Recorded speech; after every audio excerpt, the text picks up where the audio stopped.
аналар, аяулы аналар, сүйкімді әжелер, әпкелер, тәрбие, қолдау, шыдамдылық, достық, қамқорлық, сенімділік, адамгершілік, мейірімділік,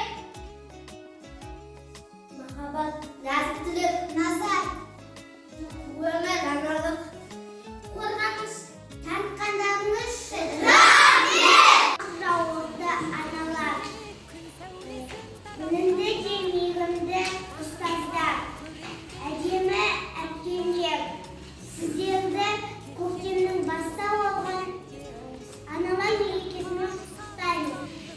Осы бір мерекесі 8 наурыз халықаралық әйелдер күнімен құттықтаймыз. Әйел сұлу, әйел ана барлаушы, бала өсіріп тәрбиелеп жалғаушы. Мейрамымыз құтты болсын, бақ берсін, отбасын жайын ойлап қалдаушы. Аналардан шын мейірім көресің, талмай ескен өмір алып келесің. Айналайын